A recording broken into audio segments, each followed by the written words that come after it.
Upon arrival in Delhi at around 11 p.m. on May 30th, 1947, despite the fatigue from his journey, Mountbatten wasted no time in summoning Jinnah, Nehru, and other Muslim and non-Muslim leaders for a critical meeting on his partition plan. The meeting took place on June 2nd. According to a news item in the daily newspaper Amritsar Patrika, dated June 1st, 1947, Gandhi made the following statements on May 31st. Before prayers, Gandhi urged people to remain adamant against the establishment of Pakistan. After prayers, Gandhi emphasized that there should be no Pakistan through British intervention.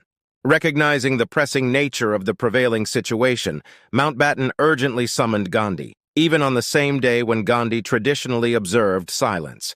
Disregarding his day of silence, Gandhi hurried to meet Mountbatten. A daily newspaper, Amritsar Patrika, dated June 3rd, reported that Gandhi left for the Viceroy's house in response to an urgent telephone call to meet Lord Mountbatten. According to the Takeover circle, Mountbatten apprised Gandhi of the grave situation. If he did not accept the partition of India, Allama Mashriqi would take over the reins of India, and India would be in the lap of Muslims again. Mountbatten also conveyed Jinnah was only given limited territory, a diminished Pakistan. Realizing the gravity of the situation and what his community was getting in comparison to Muslims, Gandhi immediately agreed to accept the Mountbatten plan. It should be noted that if Mashriqi had gained control of the Indian subcontinent, it would have greatly benefited India. He could have united the nation and undone the divisions created by Jinnah and Gandhi's politics, fostering harmony. Furthermore, Mashriqi had already issued the Constitution of Free India, 1946, which protected the rights of both Muslims and non-Muslims. With his extraordinary and outstanding abilities, he would have made India the most powerful nation in the world, a prospect that was not acceptable to the British and other pivotal powers. While these discussions with Muslim and non-Muslim leaders were ongoing, many parts of India were burning, and riots between Muslims and non-Muslims were taking place. According to the Takeover circle, the riots were fueled by both the Muslim League and the British for their vested agendas. Amritsar Patrika, May 31st, 1947, reported that Gandhi remarked, "The British officials should know what the people were whispering." Many believed that they were fomenting riots. On June 16, 1947, the same newspaper revealed Nehru's assertion, "Britain's hand behind riots." In the face of these heart-wrenching tragedies, the clamor for self-interest prevailed, overshadowing all other concerns.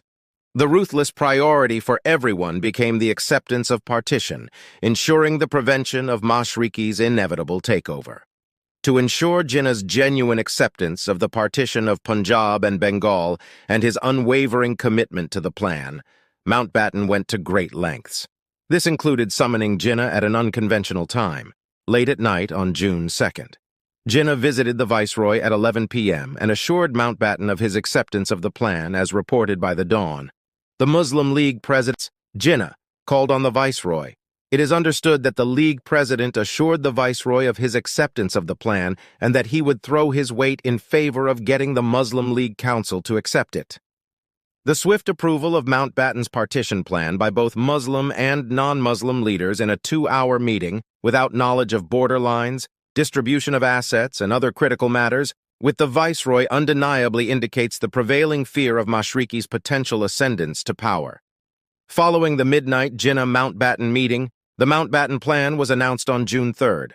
On the same date, Attlee announced in the House of Commons that Britain would leave India earlier. Then the Viceroy instructed his secretariat to speed up the division work. Simultaneously, Britain to hand over authority by August 15, 1947 was announced.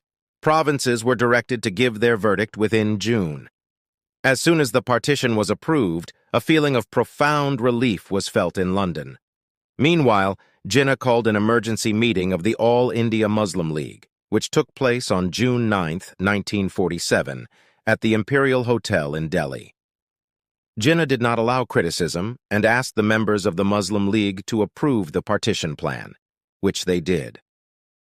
In the meantime, before the Muslim League approved the plan, extensive measures were taken to prevent Mashriqi from impeding the partition. To ensure the smooth acceptance of the partition plan without obstruction, Section 144 was already in place, which prohibited gatherings of more than 5 people in a given place. Its purpose was to prevent the assembly of Khaksars. Moreover, Delhi was meticulously searched for Mashriqi and the Khaksars. Not only that, the Canberra Times, June 11, 1947, reported that on June 9th, the day the Muslim League held its meeting to accept the partition plan, Allama Mashriqi was stabbed. According to another newspaper the next day, Mashriqi was arrested. With these measures, anyone can understand the power of Mashriqi and why these actions were taken. A few days later, in another urgent meeting on June 14th, the Indian National Congress also gave approval to the partition plan. Considering everything was rushed and major approvals had to be completed within June, have you ever considered that the panicky situation was none other than the Khaksar Assembly on June 30th, 1947, and the toppling of British rule by Mashriqi? To understand the truth about the partition of India, the politics of Jinnah, Gandhi, and the British rulers, watch the documentary titled The Road to Freedom, Allama Mashriqi's historic journey from Amritsar to Lahore. Additionally, read or listen to the audio version of the article named The British Chessboard, Jinnah, Gandhi, and the Strategic Divide of India, both of which are by scholar Nasim Yousaf and available on social media.